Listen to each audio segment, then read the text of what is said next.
చూసి రేపు మనం వీళ్ళు చేస్తారా లేదా అనేది ఆలోచించుకొని ఓటేయాల్సిన అవసరం ప్రజలకు ఉంటుంది. వాళ్ళ గ్రామాల అభివృద్ధికి సంబంధించి గత 30, 40, 50 సంవత్సరాలు ఒకసారి పరిశీలన చేస్తే స్వతంత్రం వచ్చిన దగ్గర నుంచి మొన్న 2014 కేసీఆర్ వచ్చే రోజు వరకు కూడా ఈ రాష్ట్రాన్ని పరిపాలించింది ఎక్కువ కాలం కాంగ్రెసే. ఒక 10 ఏళ్ళే తెలుగుదేశం పార్టీ పరిపాలన చేసింది, మధ్యలో 15 ఏళ్ళు. కానీ గ్రామాలు ఎక్కడేసిన గొంగలు అక్కడనే ఉండే, గ్రామాలకు రోడ్ల సౌకర్యమే లేక, గ్రామంలో అంతర్గత రోడ్లు లేక, మురికాలువలు లేక, ఏ వసతులు లేక ఇబ్బందులు పడ్డాం, మంచినీళ్ళు కూడా లేక ఇబ్బందులు పడ్డాం. కానీ కేసీఆర్ గారు వచ్చిన తర్వాత మొదటి 5 ఏళ్లలోనే బ్రహ్మాండంగా ప్రతి గ్రామం నుంచి మండలానికి బీటీ రోడ్డు కావచ్చు, ఆ తర్వాత అంతర్గత రోడ్లు కావచ్చు, మురికాలువలు కావచ్చు, ప్రతిదీ కూడా ఇచ్చి గ్రామాలని అంతకుముందు పెంటగడ్డలు స్వాగతించేది ప్రతి గ్రామంలో. కానీ కేసీఆర్ గారు వచ్చిన తర్వాత ప్రతి గ్రామం చెట్లతోని ఎంత గొప్పగా మారిందో మనకు తెలుసు. ప్రతి గ్రామానికి ఒక గ్రామ పంచాయతీ, డంపింగ్ యార్డు, పల్లె ప్రకృతి వనం, ఒక ట్రాక్టరు, ఒక ట్యాంకరు, ఇవన్నీ కూడా ఇచ్చి గ్రామాలు స్వయం సమృద్ధి సాధించాలి, గ్రామాల ప్రణాళిక గ్రామాల నుంచే జరగాలి అని చెప్పి గ్రామజ్యోతి ప్రణాళిక కూడా పెట్టి ఊర్లను అభివృద్ధి చేసిన సంగతి మీకు తెలుసు. మొన్న కాంగ్రెస్ పార్టీ అనేక హామీలు ఇచ్చింది, ప్రజలు నమ్మి ఓట్లు వేసింది. మీకే బాగా తెలుసు నాకంటే. మొట్టమొదటిగా కేసీఆర్కి అండగా ఉంది రైతులు, మహిళలు. ఈ 2 వర్గాలని దూరం చేయాలని చెప్పి అనేక హామీలు ఇచ్చాడు. మహిళలకు సంబంధించి ప్రతి మహిళకి 2500 రూపాయలు ఇస్తానని హామీ ఇచ్చాడు ప్రతి నెలకి. అసలు దాని మాట లేదు ఇప్పటి వరకు, అది ఇవ్వను అని చెప్పి సాగుగా చెప్తున్నారు. కేసీఆర్ ప్రపంచంలో ఎక్కడ లేని విధంగా ఏ ఇంట్లో ఆడపిల్ల పెళ్లి చేసుకున్నా కులాల మతాలకు అతీతంగా 1,00,000 రూపాయలు సహాయం చేసే కార్యక్రమాన్ని తీసుకొస్తే కళ్యాణ లక్ష్మి షాదీ వరకు కేసీఆర్ 1,00,000 ఇస్తుండు, నేను మీకు తులం బంగారం ఇస్తానని చెప్పిండు. తులం కాదు కదా, గ్రామం కూడా లేదు, ఇంతవరకు అది ఇస్తామన్న మాట కూడా మాట్లాడతలేదు. ఆ రకంగా కేసీఆర్ కిట్లు కూడా ఎక్కడ లేని విధంగా కేసీఆర్ పెళ్లి చేసుకుని నెలదప్పిన అమ్మాయికి ఆ గంటలో పుట్టే బిడ్డను కూడా మనమే సాధాలన్న ఆలోచనతో కేసీఆర్ కిట్ ఇస్తే అది కూడా ఎగ్గొట్టాడు, న్యూట్రిషన్ కిట్ ఇస్తే అది కొట్టాడు. ఇవాళ ప్రతిదీ కూడా కొత్తగా ఇవ్వకపోగా కేసీఆర్ ఇచ్చినా కూడా ఇవ్వలేక మొత్తం డబ్బులన్నీ దోసుకొని పంచుకుంటున్నారు. ఇంకోవైపు రైతుల్ని అంటే మోసం చేసిండు. 2 లక్షల రుణమాఫీ అని కేసీఆర్ 10 ఇస్తుండు, నేను 15,000 రూపాయల రైతు భరోసా ఇస్తాను. పండిన ప్రతి గింజకు 500 రూపాయలు బిడ్డకు బోనస్ ఇస్తానని అన్ని బొగస్ అయినాయి, అన్ని మోసాలు అయినాయి. ఇక ఇవాళ గ్రామాలలో కేవలం ఒకటే ఆశ పెడుతున్నారు, ఏదో ఇండ్లు ఇస్తామని. ఇండ్లది ఇంకా పెద్ద మోసం. ఆ ఇల్లు ఎవరైనా పొరపాటు తీసుకుంటే కూడా ఇల్లు నాశనం, ఇల్లు ఆగమైపోతారు. ఉన్న ఇల్లు వీకేసుకుంటే పందిరేసుకునే పరిస్థితి అయితే తప్ప మీకు ఆ ఇల్లు పూర్తి కాదు.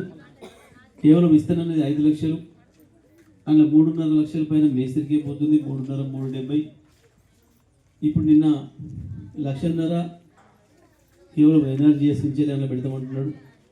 ఎన్ఆర్జీఎస్ పనిచేసేటోళ్ళు వచ్చి ఇల్లు పొద్దున్నాక ఇటుకలు మోసి కూలి చేస్తారా, ఇల్లు కడతారా, చేస్తారా? మనం అండనే ఇప్పుడు అవల మన పార్టీ నుంచి ఏ కార్యక్రమం చేసినా ఒక్క 5 రూపాయలు అనేది కూడా లంచం లేకుండా పనిచేసినాం. బీఆర్ఎస్ పార్టీ కార్యకర్తలు కడుపు కట్టుకొని ప్రజల కడుపు నింపేది. కానీ ఇలా కాంగ్రెస్ దాని కడుపు నిండితేనే ఇంకొకరికి చూస్తే తప్ప లేకపోతే చూడరు. ఆ కాంగ్రెస్ నాయకుడు ఆయన 10, 20 ఇస్తేనే ఇల్లు శాంక్షన్ ఇస్తాడు తప్ప లేకపోతే ఇయ్యాడు.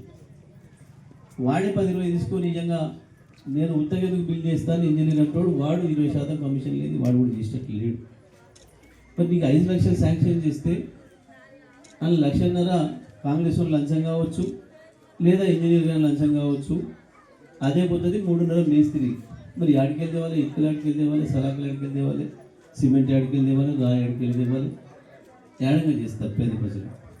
పేద ప్రజలు ఉన్న ఇల్లు పోగొట్టుకోవడం, ఉన్న జాగా గూడు పోగొట్టుకోవడం తప్ప ఇంకోటి ఉండదు. ఇది అచ్చం మోసం తప్ప ఇంకోటి కాదు. వాళ్ళు ఒకటే చెప్పి మోసం చేయాలని చూస్తున్నారు. అంతకు మించి వాళ్ళు ఏమీ చేయలేరు. చేసినప్పుడు అయితే 2 ఏళ్ళలో ఇప్పటికే తెలవాలి వాడికి చేస్తాడు అని. 2 ఏళ్లలో ఏ గ్రామానికి రూపాయి తెచ్చిందేం లేదు. ఇవాళ భక్తరాపురానికి మొన్నటి వరకు 2023 డిసెంబర్ వరకు మనం ఉన్ననాటి చేసిన పనులు తప్ప కొత్తగా ఏమైనా ₹1,000 పని వచ్చిందా మీ ఊరికి? కాంగ్రెస్ వచ్చినాక 2 ఏళ్ళలో ఏమైనా పైసా పని చేసిందా?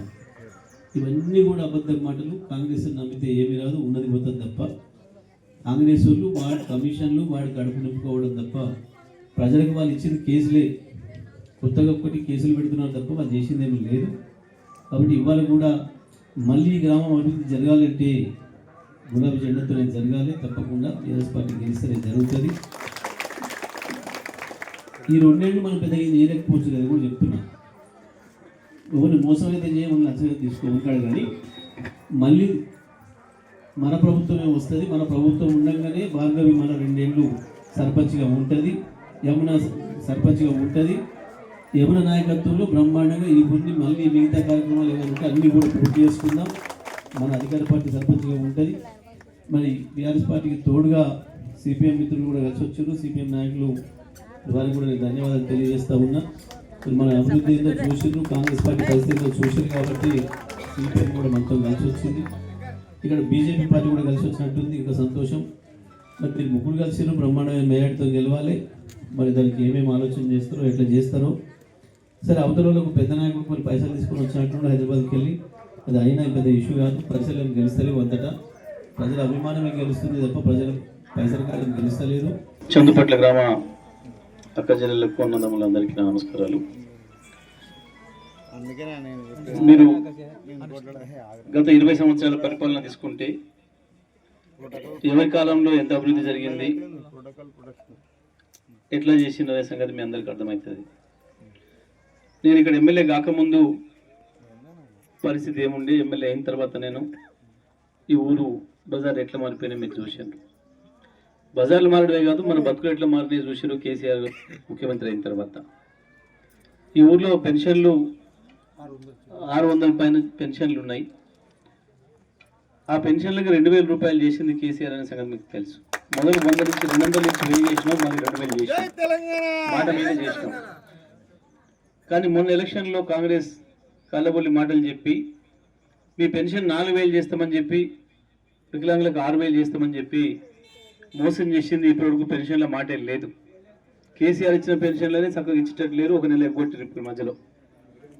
ఇప్పటికి 1 నెల బాకీ ఉన్నారు మీ అందరికి కూడా గవర్నమెంట్, ఇవాళ కాంగ్రెస్ గవర్నమెంట్. అదే 2,000 కూడా. ప్రతి ఒక్కరిని మహిళలు ఓట్లు వేయించుకోవాలి, కేసీఆర్తో మహిళలు బాగున్నారు, వీళ్ళని మోసం చేయాలని చెప్పి మోసం చేసి మీకు ఇంటింటికి 2,500 ఇస్తాం, నెలకు 2,500 ఇస్తాం ప్రతి మహిళకి అని చెప్పాను. ఆడవాళ్ళు ఓట్లు వేయించుకోవడానికి నిజమే నమ్మిండ్రు. కేసీఆర్ చెప్పిండు కదా, మాట చెప్పిండు, ఇచ్చిండు. మరి వీళ్ళు ఎక్కువ చెప్తుండ్రు. కేసీఆర్ ఇచ్చి చెప్పినైతే ఉంటాయి ఆడిపోవు, కానీ ఈడిపోతే అదనంగా వస్తుందేమని పోయినరు. 2,500 మాట ఒక దశలో అయితే ఆయన డిప్యూటీ సీఎం మేము చెప్పని లేదని మాట్లాడాడు. అసలు ఆడవాళ్ళలో ఎక్కువ నమ్మిందే అది. మాకు 2,500 వస్తాయి నెల నెలకని చెప్పి. దాని ముచ్చట లేదు. ప్రపంచంలో ఎక్కడ లేని విధంగా ఎవరింట్లో ఆడపిల్ల పెళ్లి చేసుకున్నా నెలకు ₹1,00,000 పెళ్లి చేసుకున్న ప్రతి ఆడబిడ్డకు కులం మతం లేకుండా ₹1,00,000 ఇచ్చిండు కేసీఆర్. కళ్యాణ లక్ష్మి పేరు మీద, షాదీ ముబారక్ పేరు మీద వాళ్ళకు కూడా ఇచ్చిండ్రు. కానీ ఇవాళ ఈయన తులం బంగారం అదనంగా ఇస్తా అని చెప్పి అక్కడ కూడా ఆడవాళ్ళను మోసం చేసిండు. తులం బంగారం ముచ్చట మేము ఇయ్యలేము అని చెప్పి మొన్న మంత్రి గారు ఒక ఆయన చెప్పాడు. మాతో కాదు, మేము ఇయ్యలేము అని చెప్పాడు. మొదలే రైతుల్ని 2 లక్షల రుణమాఫీ అన్నారు, మోసం చేసిండ్రు. రైతు బంధు కేసీఆర్ 10,000 ఇచ్చిండు, మేము 15 ఇస్తామన్నారు, మోసం చేసిండ్రు. ఇప్పటికీ వాళ్ళు వచ్చిన కాంచెల్లి 5 రావాల్సి ఉండే రైతు బంధులు కేవలం 2 సార్లు కొంతమందికి వచ్చినాయి, ఒకటేసారి అందరికి వచ్చినాయి. 2 సార్లు కొంతమందికి వచ్చినాయి. ఎందుకంటే మొదటిసారి అందరికి రాలేదు, కొద్దిమందికి వచ్చింది. తర్వాత ఒక్కసారి మాత్రమే ఇప్పటికి అందరికి ఇచ్చిండ్రు. దాదాపుగా ప్రతి ఎకరానికి 17,500 బాకీ వాడున్నాడు ఇప్పుడు ఇవాళ రేవంత్ రెడ్డి. అక్కడ మోసం ఏం చేసిండు, ప్రతి పంటకు బోనస్ ఇస్తా అన్నాడు. పండిన ప్రతి వరి గింజకు వరి ధాన్యానికి సన్నయి దొడ్డి అని చెప్పలే, మనకు రాసిచ్చిన మేనిఫెస్టో ఉంది. పత్తికి ఇస్తా అన్నాడు, మిర్చికి ఇస్తా అన్నాడు, ప్రతి పంటకు బోనస్ ఇస్తా అని చెప్పిండు 500 క్వింటాల మీద. ఇంతవరకు పత్తలేదు. మొన్న యాసంగి కొన్న వాటికే దిక్కులేదు. ఇంతవరకు కూడా 1000 కోట్లు ఇవ్వాల్సి ఉండే రైతులకు ఇవ్వలేదు, ఎగ్గొట్టున్నాడు.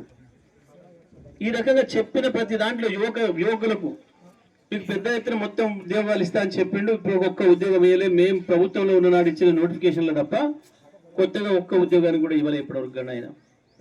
మరి ఏం చేస్తున్నారు? నిజమే అప్పులు చేసిన అన్నారు మమ్మల్ని. మేము అప్పు చేసి ఊరికి మంచినీళ్ళు ఇచ్చినాం, అప్పు చేసి నీళ్లు తీసుకొచ్చినాం, గోదావరి నీళ్లు తీసుకొచ్చినాం, ప్రతి ఎకరం తడిపినాం. అప్పు చేస్తే 24 గంటల కరెంట్ ఇచ్చినాం, అడిగిన ప్రతి చోటికి కరెంటు పోల్లు ఇచ్చినాం, ఒక్కొక్క ఊరికి 10-20 ట్రాన్స్ఫార్మర్లు ఇచ్చినాం, నిమిషం కరెంటు పోకుండా ఇచ్చినాం, బ్రహ్మాండంగా రోడ్లు వేసినాం. మేము అప్పు చేసింది జరగొట్టలే, ప్రతిది కూడా పని చూపించినాం. కానీ ఈయన వచ్చి 2 ఏళ్లలో ఇప్పటికి 2.5 లక్షల కోట్ల అప్పు తెచ్చిండు. ఎక్కడ ₹1 పెట్టాడో చెప్పాలి. ఒకటే ముచ్చట ఆలోచన చేయండి. ఊర్లో ఇప్పటికి 2.5 లక్షల కోట్ల అప్పు తెచ్చిండు. దాంట్లో మన ఊరికి ఎంత వచ్చింది? నేను మీకు ఎన్నికల ముందు వచ్చి చెప్పిపోయిన లెక్క. నేను ఎమ్మెల్యే అయిన తర్వాత ఈ ఊరికి ప్రత్యక్షంగా వచ్చిన డబ్బులే 25 కోట్ల రూపాయలు. 25 కోట్ల రూపాయలు మీ ఊరికి ప్రత్యక్షంగా ఇచ్చిన. అనేక రకాల పనులు, అభివృద్ధి కార్యక్రమాల పేరు మీద నేను ప్రత్యక్షంగా మీ ఊరికి హైదరాబాద్ నుంచి చక్కగా మీ ఊరికి చెక్కులు వచ్చినాయి. 25 కోట్ల రూపాయలు నేను ఇచ్చినని చెప్పిన. ఇవాళ వీళ్ళు ఏమి ఇచ్చినా చెప్పనాలి. ఈ పనికి ఇది అని చెప్పి ఊర్లో సందు రోడ్లు వేసిన, సీసీ రోడ్లు వేసిన దాదాపు 3 కోట్ల పైన పెట్టి, మన సర్పంచ్ గారు గెలిచిన తర్వాత కృష్ణ పైకిరాను మన సర్పంచ్ కృష్ణ గెలిచిన తర్వాత అడిగిన ప్రతి పని కూడా చేసిన. ఎక్కడ కూడా ఒక చిన్న పని పోకుండా ఇప్పుడు మనం చెప్పిన అబ్బాయిని గెలిపించిన అన్న ఇవ్వాలని చెప్పి సూర్యుడు అడిగితే బ్రహ్మాండంగా ప్రతి పని కూడా అభివృద్ధి చేసినాం. ఎక్కడ కూడా వెనక పోలే. ఏ పని కూడా ఇదని అడుగుతాడు, వెనక పోలే. రోడ్లు మీకు తెలుసు, అంతకుముందు మీరు బావులగడ్డ పోయే రోడ్లు కావచ్చు, తిమ్మాపురం పోయే రోడ్డు కావచ్చు, ఇంకో రోడ్డు కావచ్చు, అటు భీములతోడ రోడ్డు కావచ్చు, ఏ రోడ్డు అయినా సరే గతంలో ఏముండే నేను వచ్చిన తర్వాత ఎట్లా మారిందో మీరు చూసారు. ఇవాళ కాంగ్రెస్ చెప్పిన ప్రతి అక్షరానికి మోసమే, ప్రతిదీ దగానే. ఇంకేదో మేము చేస్తామనంటే ఎవరు నమ్మకుండ్రి. డబుల్ బెడ్ మేము ఇండ్లు ఇస్తున్నామని మాట్లాడుతున్నారు. ఇంట్లో ఒక పెద్ద డోకా. పాపం ఆ ఇల్లు తీసుకున్న వాళ్ళు మోసపోవడం తప్ప ఇంకోటి ఏం లేదు. ఆ ఇల్లు నమ్ముకొని ఉన్న ఇల్లు వీకేసుకుంటే అదొక సామెత ఉంది, ఇల్లు వీకి పందిరేసుకున్నారు అని. ఇప్పుడు మీ పరిస్థితి గదే అవుతుంది, మీ పరిస్థితి గదే అవుతుంది. ఆ ఇల్లు నమ్మకుండ్రి, బిల్లు వచ్చేది లేదు. మీరు అది పెట్టుకొని అరెకరమో ఎకరమో ఉంటే అది అమ్ముకోవాల్సి వస్తుంది. మొత్తం ఇల్లాగా చేసుకోవచ్చు తప్ప ఇంకోటి కాదు. అందులో సగం లంచమే. ఇచ్చేటోడు పైరు కాడ మొదలే నాకితే నీకు 5 లక్షలు ఫ్రీకి ఇస్తున్నా అని చెప్పి వాడు 20-30 వాడగొట్టాలి. బిల్లు చేయమంటే ప్రతి బిల్లుకు 10,000 20,000 తీసుకోకుండా ఇంజనీర్ చేయడు. ఈ మధ్యన ఇంకోటి కూడా పెట్టిండు. మొన్న ఇంకో కిరికిరి పెట్టిండల్లా ₹1,40,000 కేవలం ఎన్ఆర్జీఎస్ తో వచ్చే దాంట్లో తీసుకోవాలి మీరు అని.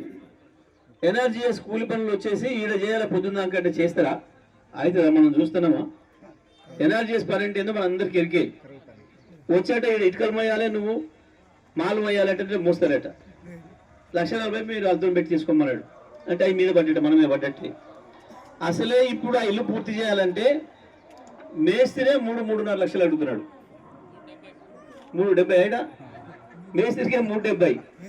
వాడి లంచం కానీ వాడికి ఇంజనీర్ కానీ లంచం ₹1,00,000. మధ్యలో ఇప్పించిన పైరవకారు గారు కాంగ్రెస్ నాయకుడు ఉంటాడు. 100, 20, 30, 50, 100 ఎంతుందో మరి. వాళ్ళ లెక్క కాంగ్రెస్ అంటాడు, లెక్క లేని పని చేయడు, లెక్క చూపిస్తేనే పని. టీఆర్ఎస్ పార్టీ కార్యకర్తల లాగా కడుపు కట్టుకుని ప్రజల కొరకు పనిచేసేవాడు ఎవరు లేడు రాష్ట్రంలో. ఒక్క టీఆర్ఎస్ కార్యకర్తలు ₹1 లంచం తీసుకోకుండా, ఒక్క పైసా ఎవరికాడ తీసుకోకుండా ఏది పని చేసినా అంత ఫ్రీగా పనిచేసిండ్రు. ఆడ కేసీఆర్ ఎట్లున్నాడో, మేము మంత్రులు ఎట్లున్నామో, గ్రామాలలో మా సర్పంచులు కావచ్చు, మా ఎంపీటీసీలు కావచ్చు, మా గ్రామ నాయకులు ఎవరు కూడా ఎవరికాడ ₹5 లంచం ఎప్పుడు తీసుకోలేదు. ఎన్ని పనులు చేసినా ఈ ఊరికి 25 కోట్ల రూపాయల పనులు చేస్తే నేను ₹25 కూడా ఎవరికాడ లంచం తీసుకోలేదు. కానీ ఇలా కాంగ్రెస్ వాళ్ళు లంచం కమిషన్ లేకుండా పనిచేయరు. వాళ్ళే చెప్తారు బాజాప్తుగా, అవునా పైన తీసుకోవట్లేదు, ముఖ్యమంత్రి తీసుకుంటూనేవాడు, మంత్రులు తీసుకుంటూనేవారు, మా ఎమ్మెల్యేలు తీసుకుంటూనేవారు. మధ్యన మేము తీసుకోకపోతే మాకెట్ గడుస్తుంది పొట్టని వాళ్ళు ఓపెన్ చేసి చెప్తున్నారు కాంగ్రెస్ కార్యకర్తలు. మేమేం కడుపు కట్టుకొని పని చేసినాం, వాళ్ళు కడుపు నింపుకొని పని చేస్తారు. ఇంకోరికి వాళ్ళ కడుపు నిండితేనే ఇంకోటి పని చేస్తారు తప్ప కాంగ్రెస్ వాడు చక్కగా మనకు పని చేయడు. సో ఇవాళ అందుకే మనం అందరూ ఆలోచన చేసుకోండి. అవతల కాంగ్రెస్ ఆయనకి ఏదో వేస్తే ఇది తెస్తాడు అది తెస్తాడు, ఏది లేడు. 2 ఏళ్ల నుంచి వెళ్ళి వాళ్ళు పీకిందేం లేదు, పైసా పని కూడా ఏం చేయలేదు, ఇక చేయలేదు. అయిపోవచ్చింది, ఒడిసిపోయింది వాళ్ళ కథ. ఇక కిందికి వెనక పోడే తప్ప ఇక ముందు పోయేది ఏం లేదు. మంత్రులు ఎక్కడ అడిగినా సాగు చెప్తున్నారు, మాకు తెలియదు, మేము లంక బిందెలు ఉంటే అనుకుని వచ్చినాం, బిందెలు తోముకుందామని వచ్చినాడు కొడుకులు.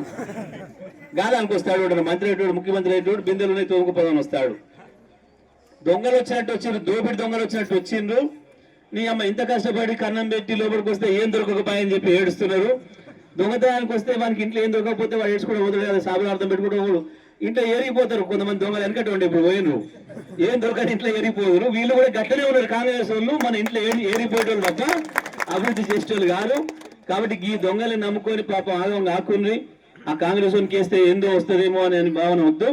తప్పకుండా మళ్ళీ మనం బీఆర్ఎస్ని గెలిపించుకోవాలి, కొట్లాడి సాధించుకోవాలి. 2 ఏళ్ళు ఇట్లా కళ్ళ మూసుకొని తెరిచేసరికి అయిపోతుంది. మళ్ళీ కేసీఆర్ వస్తాడు, కేసీఆర్ ముఖ్యమంత్రి అవుతాడు. అప్పుడే మనం భార్గవి టైంకుంటే ఆ భార్గవి నాయకత్వంలోనే బ్రహ్మాండమైన అభివృద్ధి పనులు చేసుకుందాం. ఏం ఇబ్బంది లేదు. మన గవర్నమెంట్ వచ్చినాక కూడా 2 ఏళ్ళు ఉంటుంది, ఏం ఇబ్బంది లేదు. ఏం పని చేయాలనో ఎట్లా చేయాలనో నాకు బాగా తెలుసు. ప్రతి ఊరిని ఏ రకంగా మీరు చేసిండ్రు మీరు అందరూ కూడా చూసిండ్రు. మీ చెరువు కాలువ కానించి ప్రతిది కూడా ఎక్కడ చిన్న ఇబ్బంది లేకుండా